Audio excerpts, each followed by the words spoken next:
Welcome to Combat Sports Talk, a podcast dedicated to UFC and Bellator discussion, the MMA community, and combat sports in general. I'm your host, Ryan Smith, and joining me this week is the guy who'd rather spend a weekend in the ER instead of facing me on the field of battle in Street Fighter II, Mr. John Keys. Man, that's too soon, man. Too soon. Okay. Staph sucks. Okay. Let me just say it like that. Oh, man. Staph infections suck. I'm sorry that you're having to go through this, but you know I could not let you go after all of those episodes where you and I were going back and forth about your weak Vega versus my goddess of fight, Chun-Li. Yeah, that's all right. I'll tell you what. I'm going to be back to normal by the 24th of October. We'll make it a Halloween massacre for Chun-Li. Okay, I promise you that. You're guaranteeing that Chun-Li is going to have a Halloween massacre? I guarantee that Vega is going to come through with the claws, and it's not going to be a nightmare. It's going to be factual with an audience watching me destroy Chun-Li once and for all. Well, all I got to say is, given your last performance, you did have an audience watching you trying to get the system to work. So, yes. I don't know of anybody who gets 4 chances to lose. Oh, four chances. Okay. This is the thing that I have to say, is that this is how I know that you have military training and you are a warrior of our great nation. Because like I said before, no one dodges a bullet and then asks to be shot at again. And this is going to be the 4th time. All right. I'm going to have to write that down somewhere. I'm going to have to That's right. That.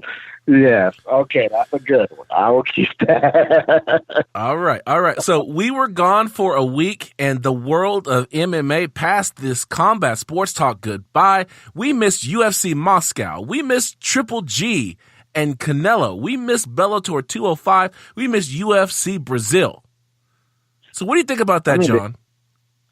It doesn't matter what you think, because Jon Jones is coming back from suspension, and Conor and Khabib had their first press conference in preparation for UFC 229, October 6th in Las Vegas, Nevada. If you smell what the UFC is cooking. Man, I smell a rat. That's what I smell. Okay, and that's coming from Jon Jones. Because we all know. Okay. No. See, look, you already getting down the road, man. We got to introduce the segment. I'm hot about that. I am hot as fish grease about that one, man. All right. Come on. Let's get crack-a-lacking in it. But, we can't, we have to, there's an order and a form to this podcast. And so we have to go through finding the angles.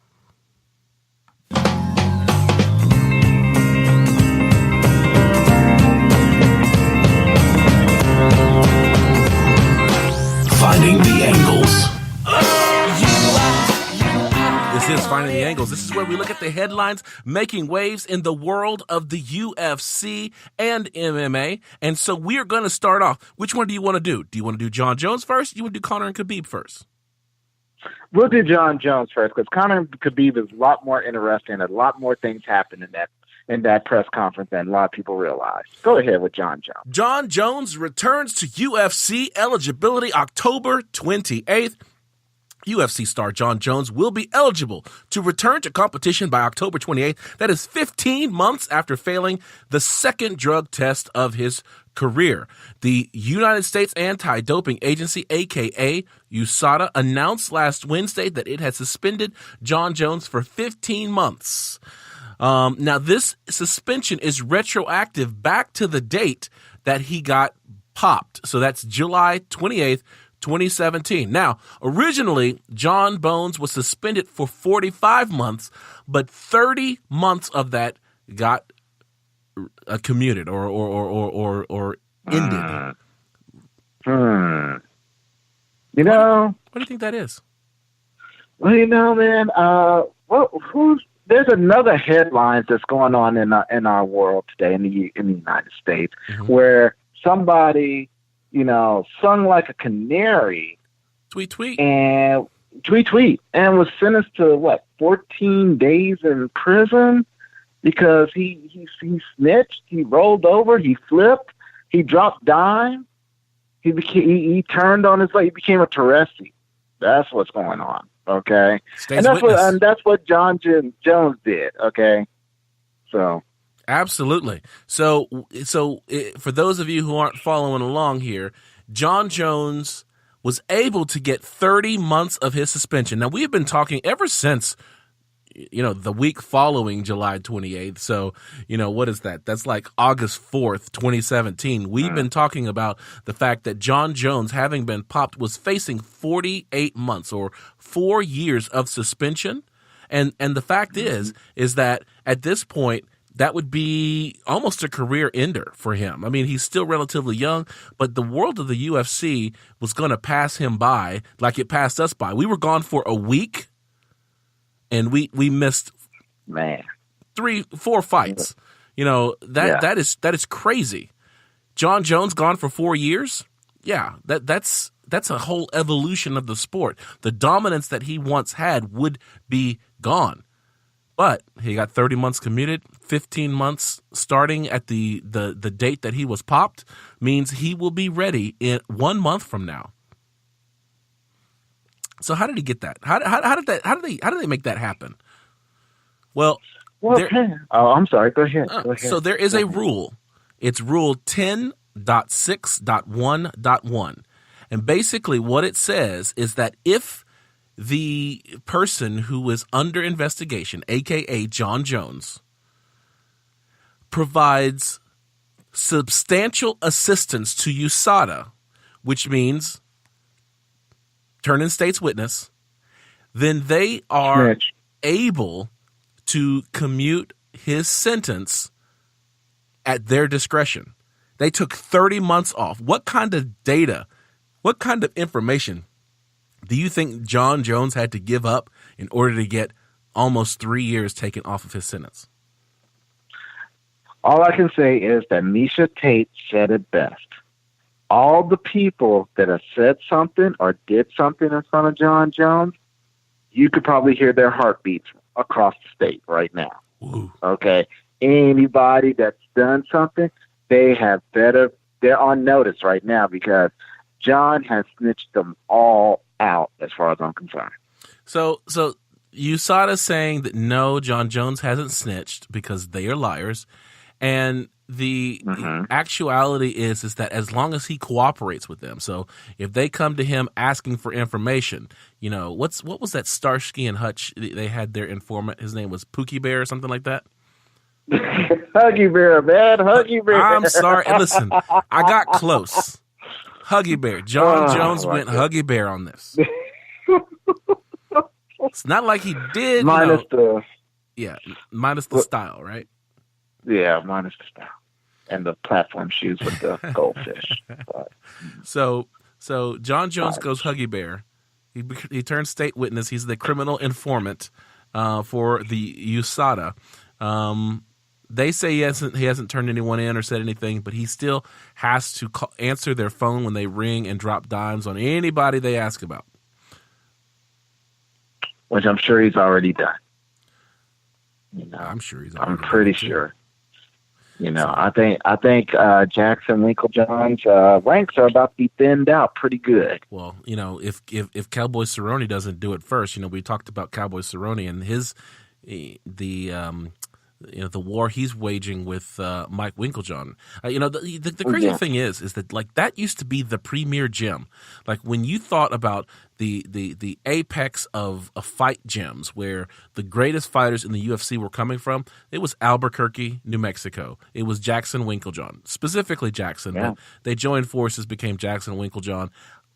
Now it's that fight camp is in ruins. I am just extremely disappointed because I think that they do have the shadow of PED use looming over that club. That I think that they are the New England Patriots of the UFC.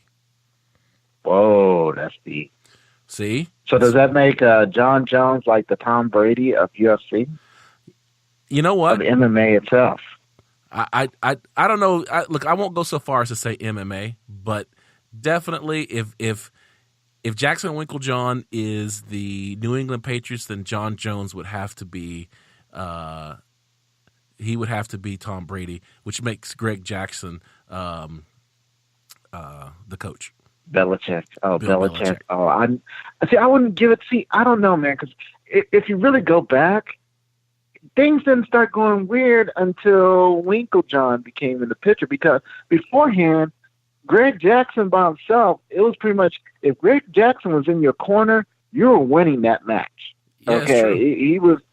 But when Winklejohn started coming into the picture, that's when things started getting a little iffy. And I don't want to say that that Greg Jackson doesn't know what's going on in his own camp. But if he does, it's a two-way thing. If he doesn't, that's shame on him for not being more aware of the situation.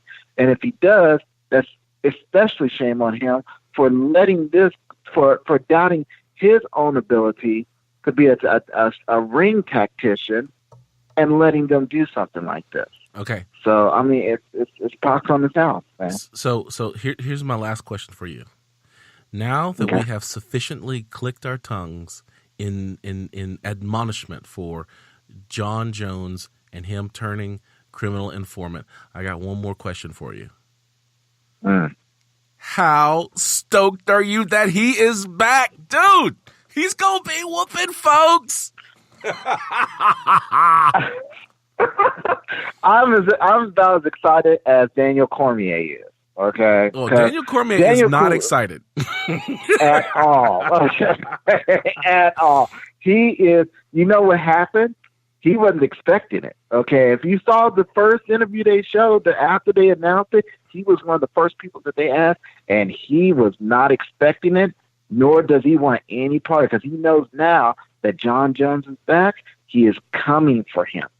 He is coming. Jon Jones will beat 12 people in one night to get a chance at Cormier now. Because while Cormier is saying, I'm moving on to my new mistress, Brock Lesnar, okay, the old girlfriend's like, no, you can't get away from me. You'll never get away from me. And if Jon Jones has to show up at every event that Daniel Cormier is in, he will do it. Okay, he will. He has become he will boil a rabbit in the pot for Daniel Cormier. Wait, what does that even mean? Like, okay, what? Like, I've heard boil a rabbit in a pot. You never seen Fatal Attraction, man? Okay, well, I have to. Okay, it was a rated R movie when I wasn't licensed to watch rated R's. Oh, come on. Don't tell me you never retroacted that one night in the 90s. You're like, you know what? It's college night. I've did all my homework. Let me just pull out this VHS and, it's Fatal Attraction on VHS and Michael Douglas and Glenn Close, but she was looking middle-aged. And you put it in there and you played it. You never watched it. Never watched it. All I'm saying is that movie came out when I was 10 years old. Oh, come on. Yeah, there you go. Carbon date me. Why don't you? Well, hey, look, I'm just saying. You've seen more of the world than I've seen. Apparently. Okay. But hey, look. I had saved this for KC, but this is a perfect time for me to play this. I'm living my best life. Ain't going back and forth with you. I'm living my best life. You are living your best life. Yes. Oh, man. And so is Daniel Cormier, apparently. And so is Jon Jones. I am super excited that he's back. Things are going to get interesting. I just hope it doesn't get too far out of hand. I'm willing to tolerate some craziness just because Jon Jones, his one desire is to get under Daniel Cormier's skin.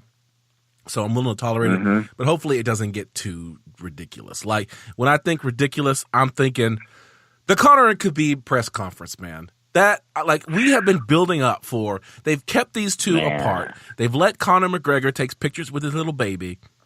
We got to see Khabib being, a dirtbag and laughing at homeless people while they make them do push-ups for money.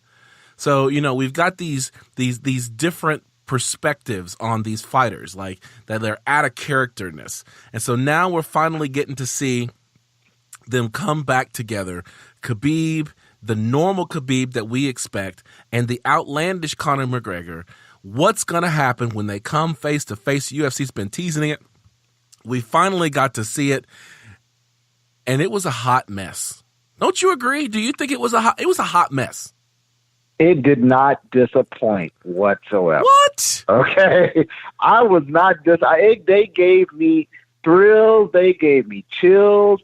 I almost cried a little bit. I laughed all the way through. Okay. Oh, but man. Trust me, there was so much stuff going. If you look at it for face value, you're right. It was a complete hot mess. There was nothing that Maymac press conference could even touch on this. They made Maymac seem like a normal, awards presentation at the Boy Scouts, okay, compared to what that was. All right. If you look at it psychologically, if you actually take a look at body language, you saw a whole volume of things going on. And what you saw was a man that was scared to death and a man that was willing to take it to the backstage and kill him. Okay. And I don't mean kill him in the proverbial, I'll beat you up and walk away. No, I mean that he will run him over and leave the car on him. Okay, stuff. So just for our fans who may not have watched the press conference, by the way, if you listen to this and you haven't watched the press conference, just go and Google Khabib and Conor press conference. It's 30 minutes of your life. Just watch it, and it is ridiculous, but. And shame on you for not watching it in the first place. Okay. Oh, you mean our listeners? Yeah, for those who have not watched it, shame on you. Yeah, hilarity. Yeah, you really do need to spend the time and catch up on that one. Like that is, I'm gonna have to make a little drop or some sound that's like ding ding. This is one that you have to go and actually Google. Yeah, because you were missing out on MMA history. It's we're building up to this historic fight. And so this is one of those milestones in this story that if you don't watch it, that whatever happens on October 6th, we're either going to be saying all of that craziness that Conor McGregor was doing, he paid for it. Or we're going to be saying Khabib is yet another streak that got ended. 26. Man, all I'm going to say is whatever happens on October 6th, October 7th, a lot of people are going to be sleeping in that day, the entire day, because there'll be too much emotion going on in that fight. Okay. Absolutely. This is not going to be a Josie Aldo Conor McGregor fight. This is not going to be a 14-second flip. Okay.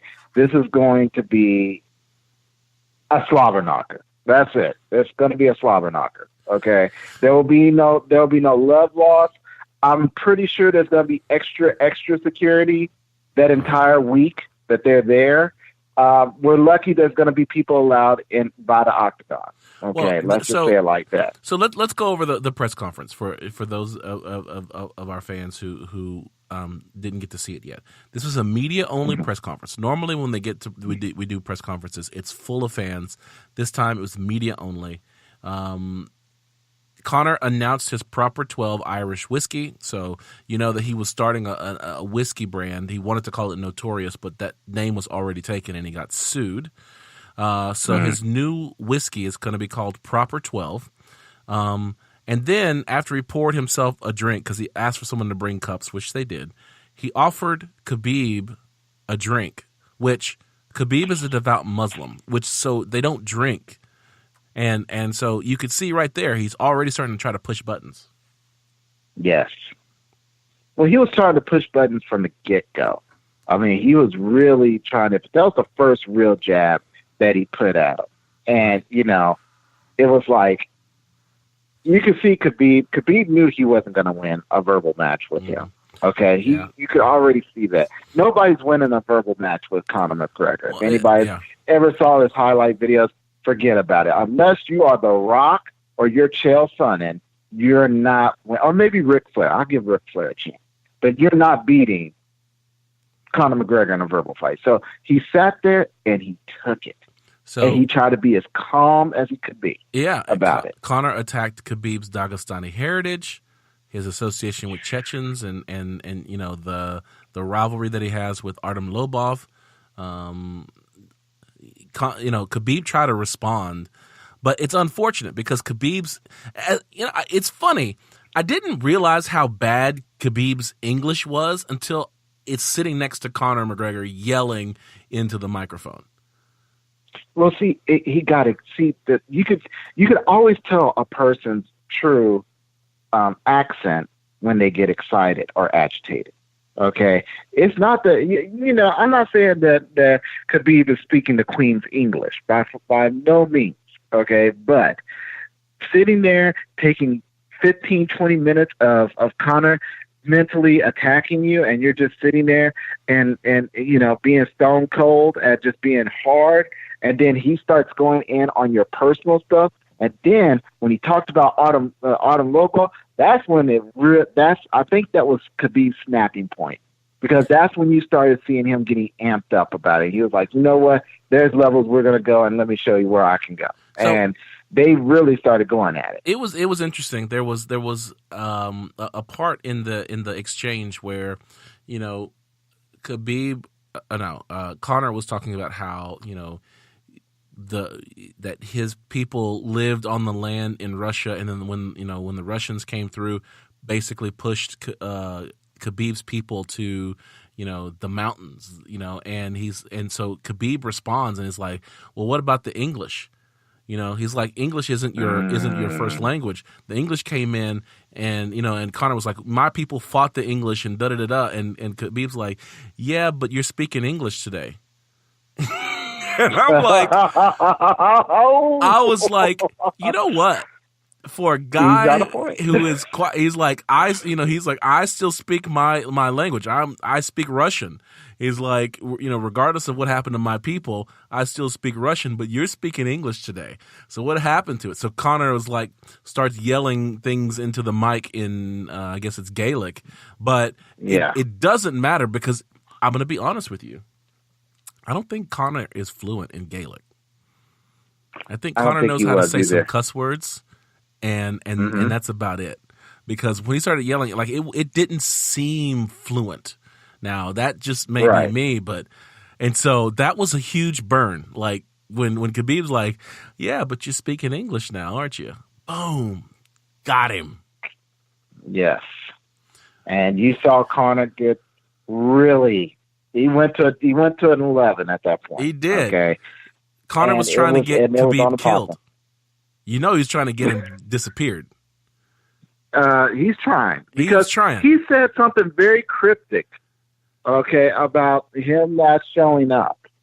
Well, and he warned him, you know, just show up, because you know what's going to happen if you don't. You know what's going to happen to you and your family if you don't, and when you come back. And I'm like, wait a minute, dude. Wait a minute. We don't talk about that on Fox. I missed that one. I was talking about the fact that they were that one of the questions that they asked was that Conor and Khabib both got to have time with Vladimir Putin during the World Cup, and somehow it came out that Khabib had declined a photo opportunity with Vladimir Putin, and he's like, "Look, I really don't take photos like that. I don't take those kind of photos." And Conor tried to turn it into you were disrespecting Vladimir Putin by not wanting to take a picture with him, and you know, what does that say about you and how how Russian are you that you don't want to take a picture with your beloved president? And I'm like, Conor, watch out, man, because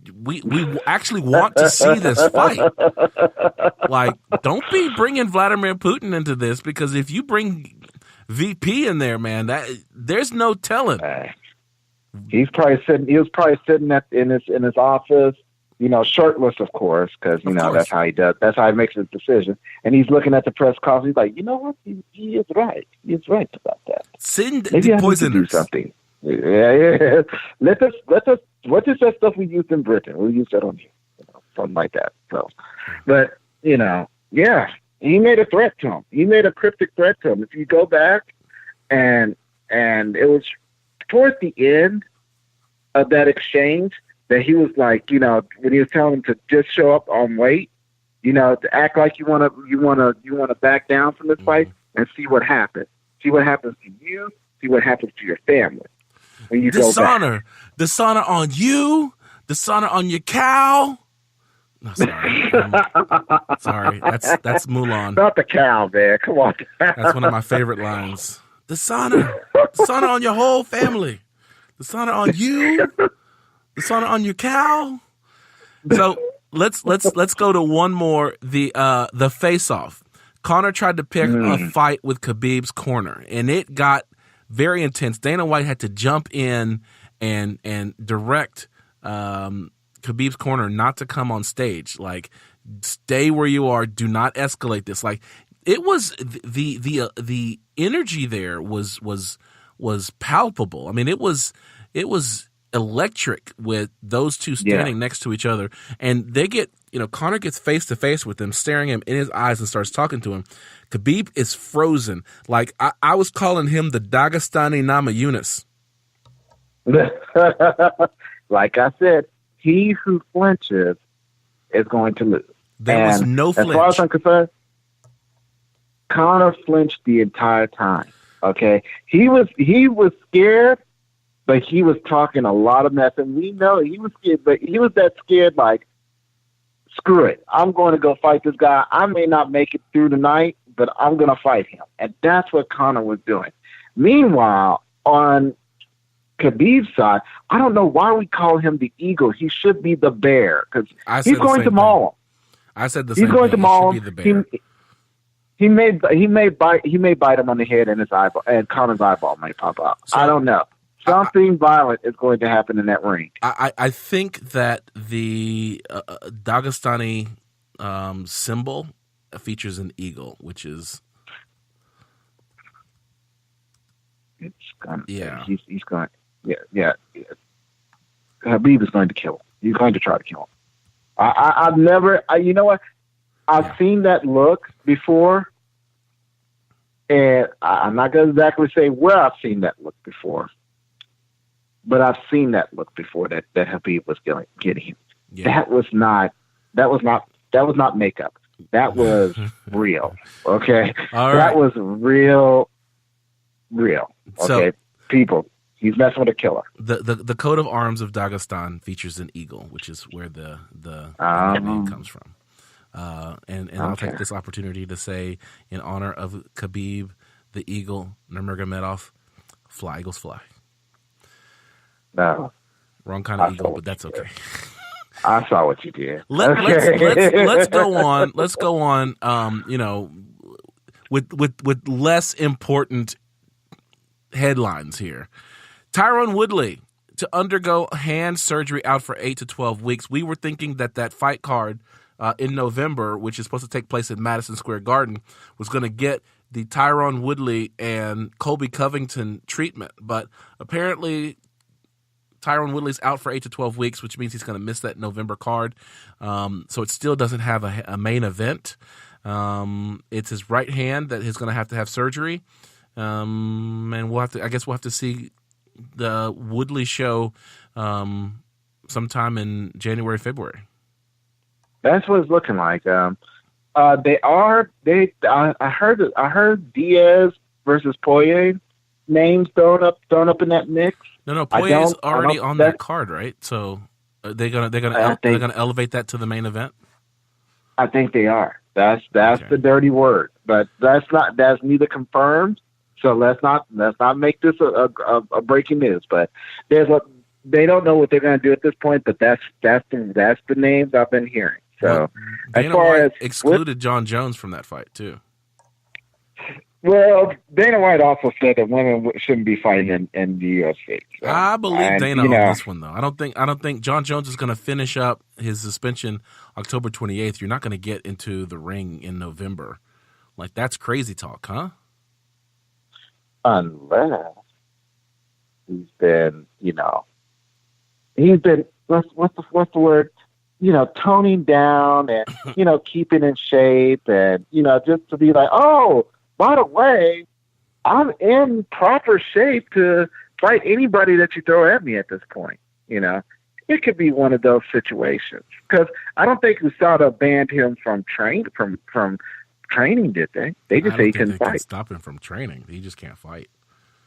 Exactly, my friend. So he could do all the training that he wants. And wouldn't it just be a coinkydinkley that he would do something like that? Because, I mean, I'm just saying, if I was in Jon Jones' position, I would always be training just in case. All right, so if I'm not the champ. Let's put a meal on this one. A meal of crow. Okay. Jon Jones fighting in November, yes or no? You know what? Why not? I'll take that chance. All right. I'll take that chance. All right, you heard it here. Jon Jones is gonna fight in November, according to the man with the keys to victory, John Keys. Otherwise, he will be eating crow. If he does fight, then I will gladly munch on some of those black feathers. Exactly. George St. Pierre says he doesn't want to fight Tyron Woodley right now, and that's okay. I don't think that it's just right now. I think it's ever. Ever. George St. Pierre is like, nuh-uh. What's that? What's that? Mama, there go that man. Because George St. Pierre don't want. He doesn't want that smoke. No. I love George St. Pierre. God bless this man. He's an innovator. Okay, he, in my opinion, is an innovator. But he's also a smart man. Okay, he knows where he doesn't want to go. Okay, and he definitely does not want to go anywhere near Tyron. Okay, because Tyron is dangerous. Okay, that little man, okay, is dangerous. And on top of that, he's got the mentality now, like, you know what? If I lose this belt, I'll never have it again. So it's on Tyron's time now. So Tyron's going to do all sorts of crazy things to make sure he keeps this belt, just to wait on George St. Pierre. Okay, he'll make it. I will say it like this. Tyron is, how many people has he beaten in this division? Has he almost wiped it out yet? He's got 2 left. He's close to wiping out. He's got 2 left. Yes. And once he does that, George St. Pierre he's going to say, I'm not fighting again until George St. Pierre comes for me. Okay. I don't think he's coming. And you could already tell that George St. Pierre is creating, barriers that you can't overcome. He's like, I have to choose carefully what is my next move. For at this point, I'm cementing my legacy, and it is not a straight line. I have to check what I gain and what I can lose. That is a person who is trying to be honest, he's Floyd Mayweathering his career, where it's like, okay, I've gotten to a point now where I've reached a certain level of celebrity. So now I'm going to wait until Pacquiao is old before I'm going to fight him. I'm going to fight Canelo when Canelo's coming off the flu, so that whenever, it's like, I am going to pick and choose. That's why he fought Michael Bisping, because Michael Bisping was a champion with a blind spot. Yep. And he knew he could go in there and exploit. He called it a win-win solution for Michael Bisping. I don't see it as that. I think that Michael Bisping wanted the money, but the risk of him losing, there's a disgrace factor there, And what he's saying is Tyron Woodley right now, he's won his last fight. It elevates his stock a little bit, but not a complete win-win situation for George St. Pierre. Personally, for me, Tyron Woodley is such a dominant champion, such an amazing athlete and fighter, that if George St. Pierre, after having only fought once in 4 years, could come back and take that belt from Tyron Woodley, he'd be the greatest fighter. Yeah, that's it. I mean, I go to the church and worship the idol of Demetrius Mighty Mouse Johnson. But if George St. Pierre walks up to Tyron Woodley, slaps him in the face, and takes the belt, I'm sorry, but I'm going to convert. Hey, man. It's not happening. We know it's not happening. Okay, because like I said, I love George St. Pierre, but he is not ready for what Tyron Woodley is offering. Tyron Woodley is the answer to George St. Pierre's riddle. Yep. Okay. Everything that George St. Pierre was, all the weaknesses that he had, which weren't many, but Tyron has an answer for every one of his weaknesses. Okay, he is a dominant wrestler. He has knockout power. He has vicious speed. He has ferocity. He has tenacity. It's like, no, I wouldn't go in that ring either. I'd be like, you know what? I'm good at what I did, and I'm good at where I am. Right. See you later. Okay. Sorry you came in too late, kid. Okay, and just left it at that. Well, speaking of George St. Pierre, we can't talk about George St. Pierre's career without talking about this next gentleman, Johnny Hendricks, a Texas native. Actually, I guess, is he a Texas? He lives in Texas now, but I don't know if he's actually from Texas. He's from Ada, Oklahoma, but he lives in Arlington. Yeah, actually. So he lives down the road from us now. Johnny Hendricks was on the MMA Hour talking about why he retired and what role USADA played in his retirement. Because, when Johnny Hendricks retired, he had lost like 3 or 4, maybe 5 fights in a row. Like his career went from fighting and fighting George St. Pierre for the belt like twice. And then he moved it to 185 and just got dropped like a sack of potatoes. What he said was he had taken 26 tests, never failed one in 2 years. He walked around at 210 and fought at 170. Dude cut 40 pounds. Wow. 40 pounds to fight at welterweight, which is ridiculous. Yeah. But what he said was the reason why he retired was not because of the drug testing. It was because they banned the IV. And so because they banned the IV, he couldn't recover from the weight cut as fast, that he had to walk around 20 pounds lighter in order to make 170. And he's already got a short, stocky, bulky frame. Right. And he said basically, he had to fight at 185 at that point, and he just couldn't be the best, that his competitive advantage was at 170. He said that fighting without the IV, he was at 50% when he walked into the ring. Fighting with the IV, it's 90%. So, what do you respond to that? Do you think that this is all BS, that it was really drugs, or do you think that IVs, the replenishing of the fluids, the electrolytes, and all those other vitamins and minerals have a distinctive impact on the recovery of a fighter? Oh, that's a okay. Yes. All right. Yes. If you do it the right way. If you do it the right way with recovery, with electrolytes, the replacement of fluid, yes, that does have an impact. Because how many times have we seen fighters come up there on the day to weigh in and they look gaunt, okay, and they just look so out of it, and then come back 24 hours later and they're fine. That's because they did a flash replacement. IVs are the fastest way to replenish those lost fluids. Now, if you want to go the dirty route, like certain people that we shall not name, Bones, it doesn't show. You look like you come up there as massive as a day of weigh-in as the day of the fight. Now, in my opinion, if I was Johnny Hendricks, instead of sitting there blaming, I had to do such a massive weight cut, why didn't he change his diet? Why didn't he tone himself down to that level in a proper way? Okay, slowly get his body down to a level where he would only cut 20 pounds when he trained, when he got prepared for a fight. That's always been my question. This is me being a novice, okay, to the fight game. Okay, I don't know the intricacies. I wish Casey was here that could explain it. That you could probably explain it to me better. Okay, because you've trained more than I have. So I personally think, he needs to restructure his diet, his weight, his training regimen, maybe to get down to a level where it wouldn't be such a dangerous cut, because that's what really is the problem with as far as I'm concerned, with the UFC right now, is that people are missing weight left and right, and not by a half a pound or anything like that. We're seeing 5, 8 pounds, 13 pounds at one point. It's out of control. Something needs to be done.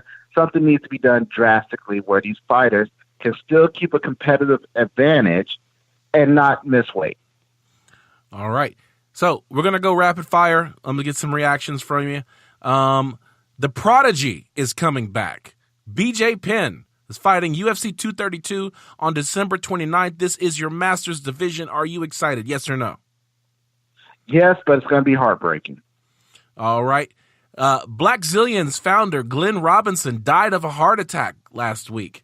Any reactions to that? I'm sad. That's devastating. Devastating for the camp. All right. Last one. UFC flyweight suspended until 2024. 44. Yeah. So UFC flyweight Mara Barella, she actually fought in the UFC, like one fight. I remember she was a noob sabot. She found herself suspended for no less than 26 years until 2044 by the National Anti-Doping Agency of Italy. You think USADA's bad? Yo, that's 26 years. Yeah. No, not printable. Okay, is my reaction to that. They basically said, we do not need you in this sport. Ever. All right. Well, the next fight that's on the card for the UFC is UFC 229. That is Conor McGregor versus Khabib Nurmagomedov. But we don't really care about that because the fight card this weekend is the red-crested stepchild. That is our friends over at Bellator. This is the fight card.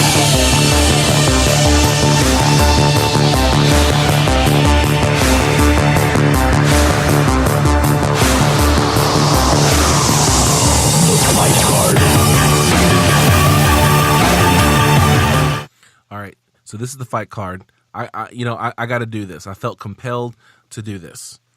Oh, what are you doing? I know you don't watch Bellator. I know this. But you're going to watch this fight this weekend. Because it's Friday. It's Bellator 206. It's Mousasi versus MacDonald for the middleweight championship.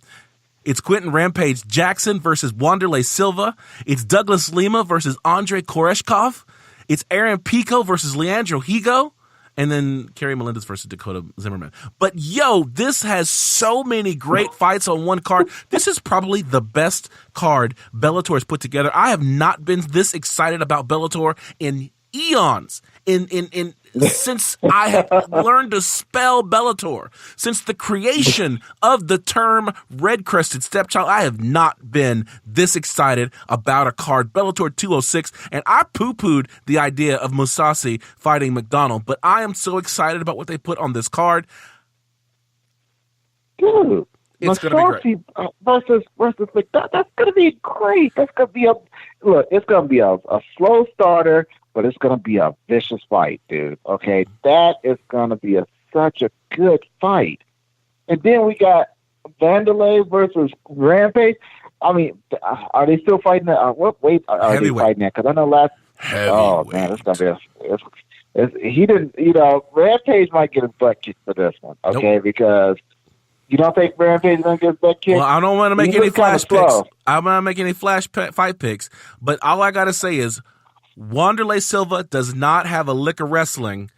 This is going to be a stand-up fight. Oh, yeah. This is going to be all fight. This is a stand-up fight. So all bets are off. Let's go over it real quick. Kerry Melendez, she looks like the Cookie Monster.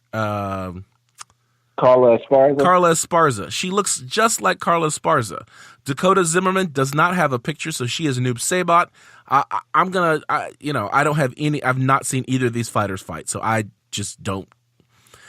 Let's go on. Aaron Pico. This guy is a knockout artist. He is cutting the strings off puppets, letting them fall, collapse like trees in the forest. Leandro Higo. This guy is an outstanding fighter in his own right, but Aaron Pico is on fire. Well, isn't Pico Spice? And Pico's the guy. Yep, Spice of the Rooster. Yeah, Pico is Spice. So he's on fire. All right. You put that together.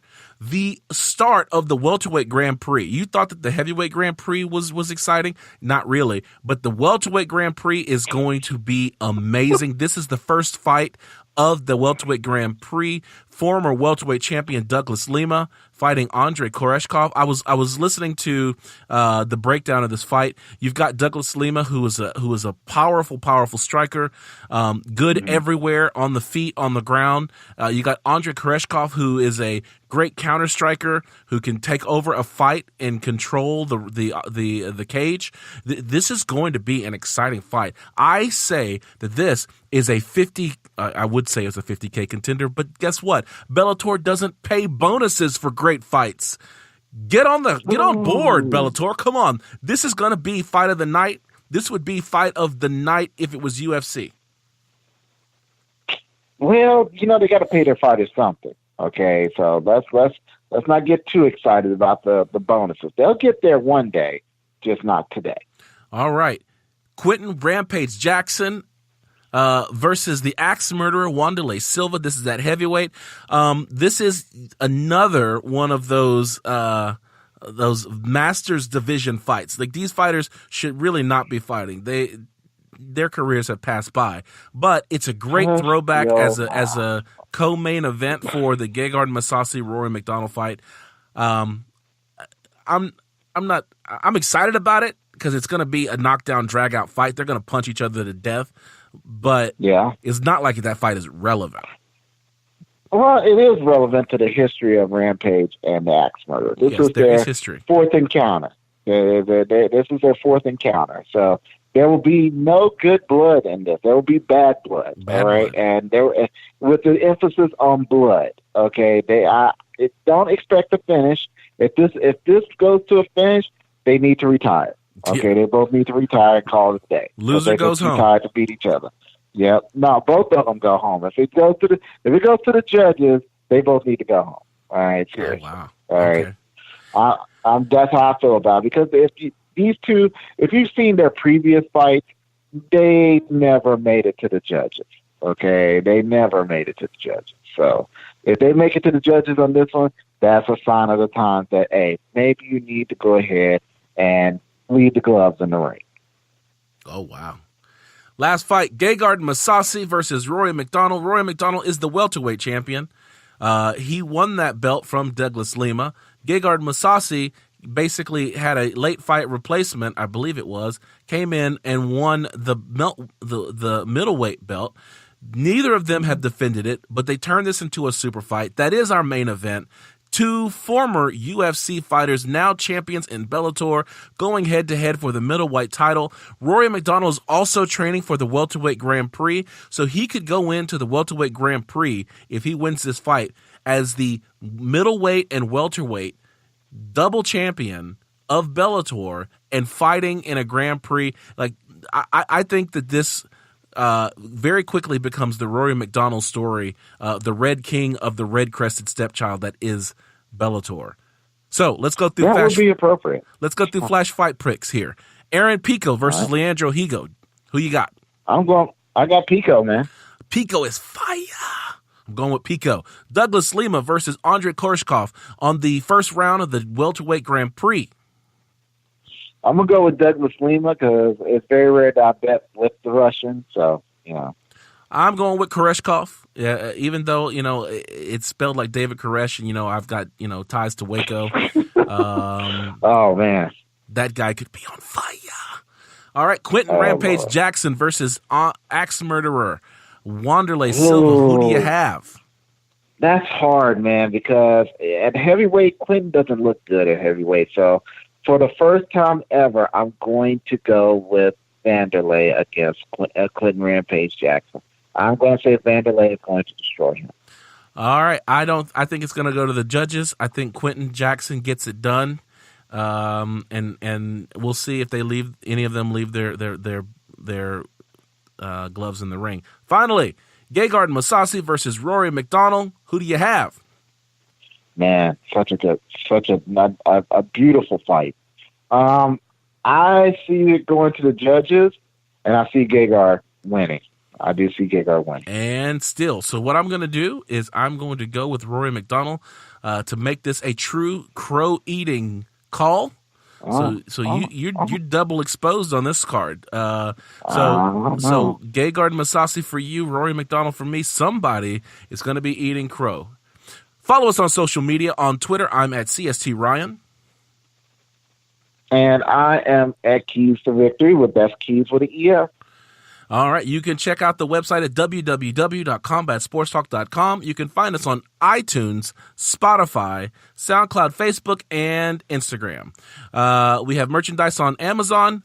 Check out Combat Sports Talk, and we have a new section for live events. I was talking to George Stallworth, G Money, who is our own double champ, and he may not be able to join me on October 6th for the Conor McGregor fight. So I'm a little disappointed about that. That's a heartbreaker. We will still broadcast at that event, and we'll give you live reactions back on the website. Got anything else before we go? No, I'm good.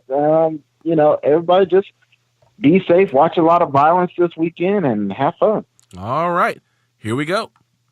Our theme music is composed by Scott McCurry at scottdeancountry.com. Casey Onyebuchi produced our lead-ins. I want to thank you for joining us for another edition of Combat Sports Talk.